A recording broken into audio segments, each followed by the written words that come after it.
Hello and welcome to a quick E3 update video. In this video we're going to be discussing my coverage plans for E3, which is probably the main reason I'm making this video. I just want to let you guys know what's going to be going on the channel over the next couple of days. It's like a mini channel update, but I'm also going to be telling you what I want to see from E3. I'll give you a few predictions that are going to be far from prolific, because I don't really know enough about what's going on or what's going to be happening at E3 to say anything that's going to make any sense. But I will tell you what I want to see. Definitely do that. So we're going to start by just having a quick look at the press conference's schedule of events here. On Sunday, June the 9th, which is today, I'm recording this on Sunday, there's a Call of Duty gameplay preview. I suppose that could be interesting, but that's something I wouldn't really need to watch live.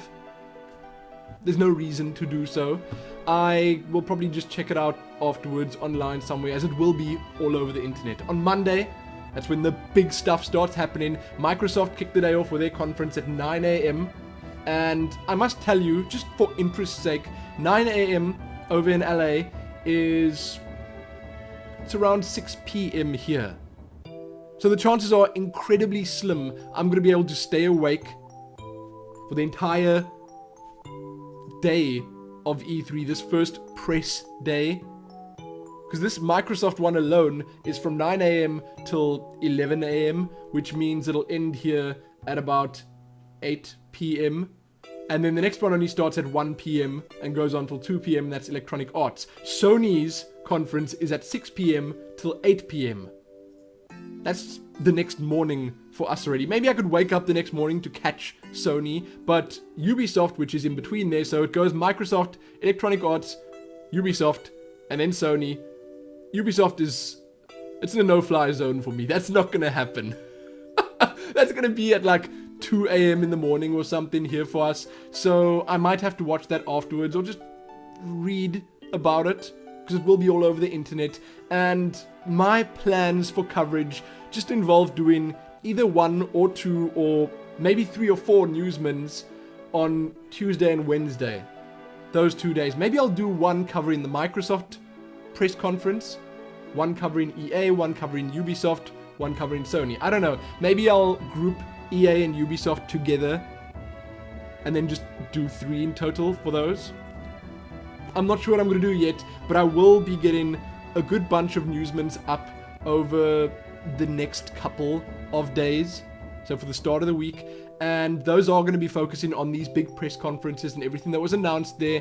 And then they say here on Tuesday, Nintendo's conference is actually happening, but it's not really happening because it's via Nintendo Direct, so it's going to be online and streamed. So I'm assuming it's going to be streamed to E3 and all over the internet as well, which I suppose is a good way of doing it, but it would have been cooler to actually see Nintendo on stage. I would have preferred that. So, that's what's happening. There's also, after the Nintendo Direct thing, a Future of Final Fantasy event happening in E3. That's not live streamed or anything like that, but that should be super interesting. I want to know what the future of Final Fantasy is going to look like, because, well, the series has been going down a rather dark path recently, and it's been a while since I've played a really good Final Fantasy game.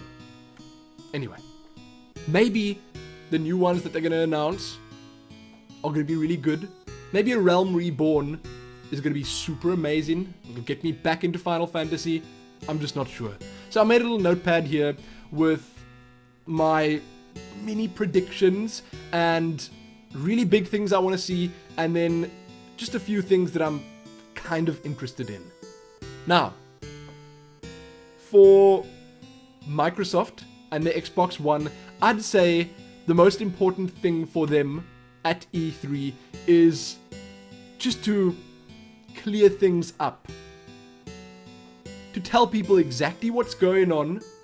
To tell them that their privacy is not in danger.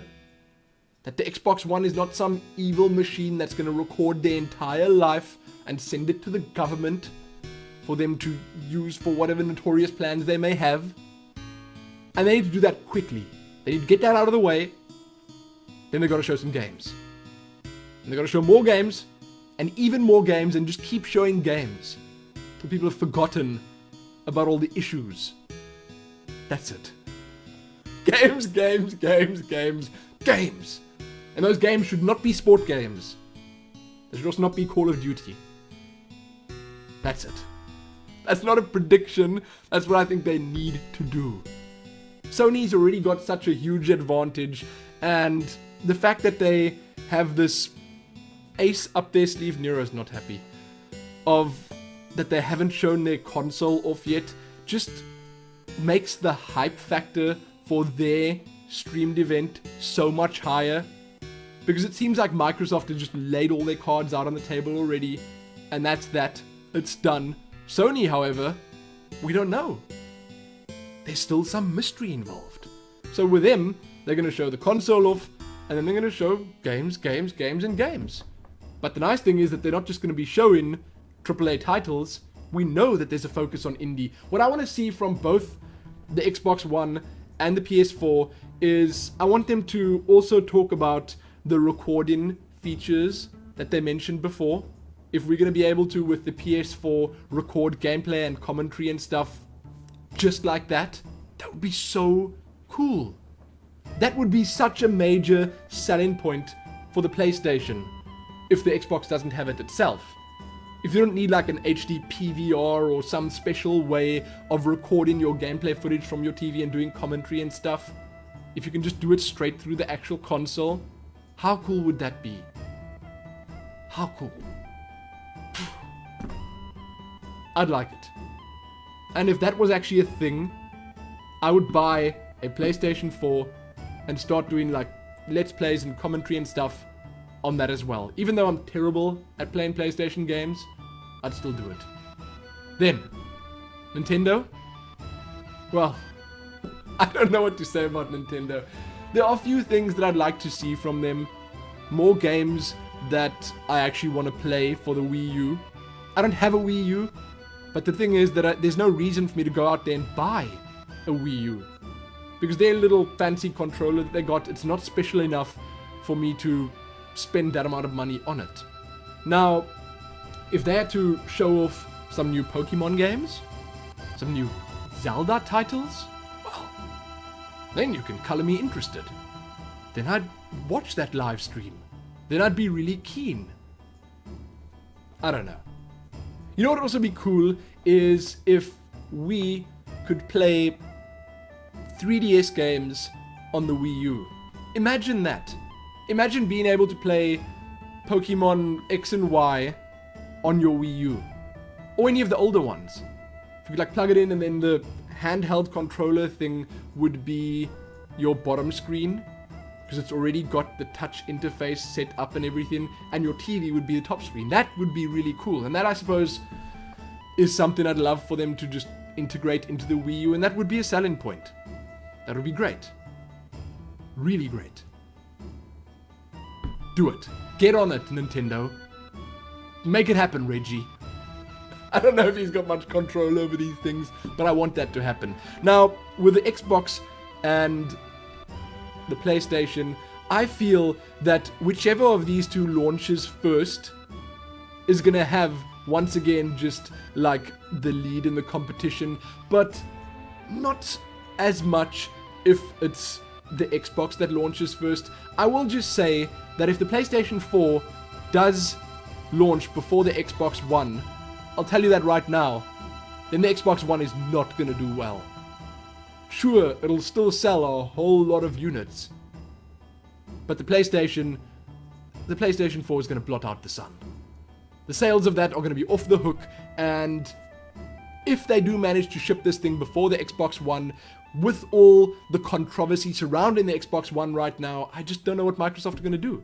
So when we get to E3, and if they do start throwing prices and release dates around, I, for Sony's sake, hope that they get theirs out first, but much more so for Microsoft. If they don't release before the PlayStation 4, they're going to be in trouble. That's my prediction right there. And I know I'm not really predicting anything, like I said at the start, prolific or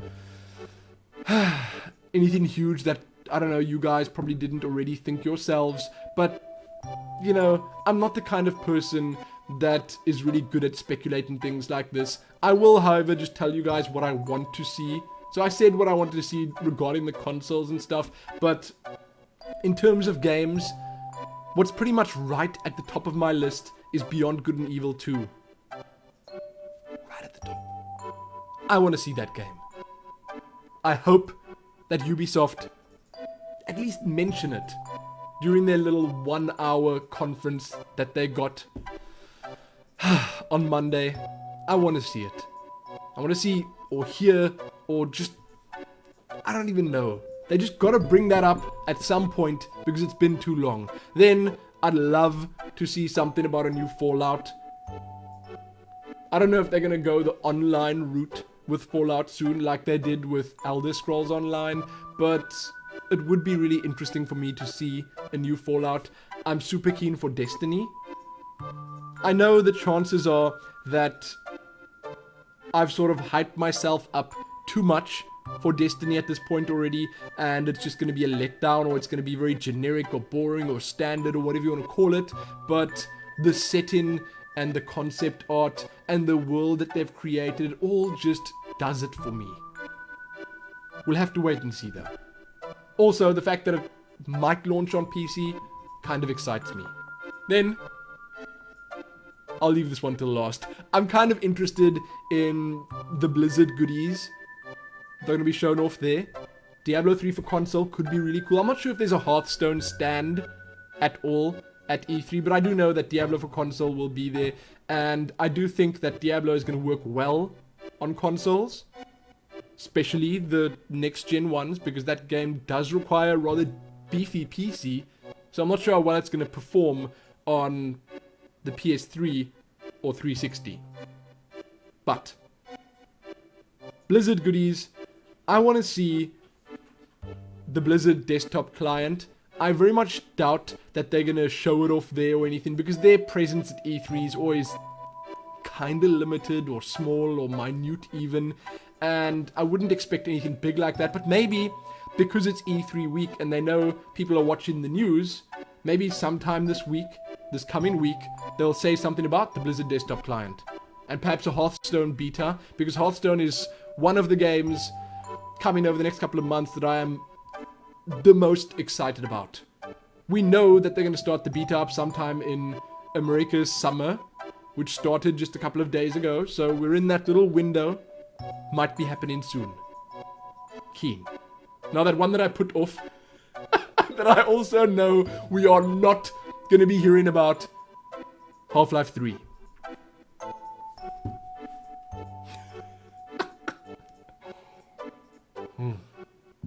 Or Episode 3. Whatever. I prefer Half-Life 3. The chances are that Valve want to go truly next-gen with the next Half-Life. Maybe they're making a new engine. A new Source engine. Who knows? It's quite possible. Chances are super slim that we'll hear anything big or Valve-related at E3. But if it does happen, wow. I think I might just die of excitement. Then, a few minor things that I'm interested in. Dragon Age 3 is being shown off. Dragon Age 3 Inquisition, Prey 2, Watch Dogs, The New Thief. Elder Scrolls Online, I want to see if that really sucks as much as it seems to suck. I want to see. Maybe if they show a bit more Wildstar off at the event, then I'll also check that out. The new Final Fantasy games are obviously on my to-watch list. The ones for next gen and maybe Realm Reborn as well. I'm not sure if they're showing any of that off, but I was told that they're going to be Square Enix live streams all the way through the week. So perhaps there'll be something there. Assassin's Creed 4, Dying Light, Saints Row 4, a whole bunch of other games which are even less interesting but still worth watching. They're also on my list. But that's it. I really don't have that much to say about E3. I'm not going to be watching the entire event live, all the press conferences and stuff. I will watch what I can, but the fact that I've been sick over the last couple of days means that I don't want to stay up, pull an all-nighter tomorrow night to watch all these things, because the chances are then I'll just get sick immediately again, because my immune system will just be... And, I don't want that. So, that's it. That's actually all I wanted to say. I'm going to be covering everything I can cover on the channel over the next couple of days.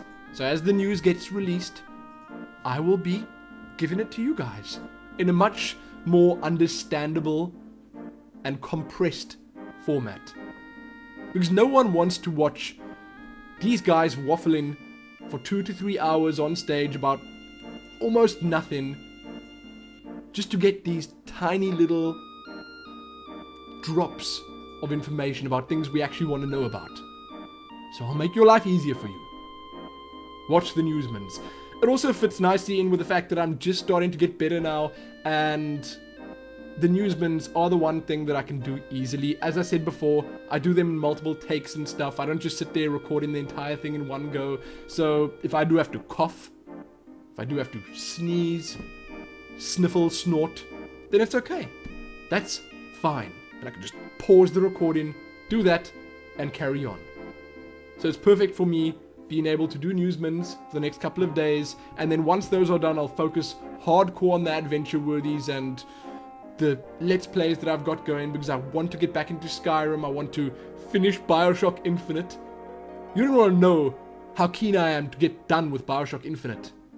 I had to stop recording. I haven't been able to record because I've been sick. But that's it. Check back here soon for tons of E3 coverage, and please let me know what I missed. Give me your prolific E3 predictions. Yes, I'd like to hear them. Tell me what you're most excited for about E3. Tell me if you're going to E3. I watched a video on GamerMD83's channel. She's going, and I'm super jealous. She's going to E3. I know the big guys like Jesse Cox and Dodger and all those people are going. But are you going? Let me know. And if you do go, tell me how it was when you get back. That's it. Check back soon for more. Most importantly though, happy E3. Happy being excited about E3. And if it sucks, happy being let down softly. Happy that.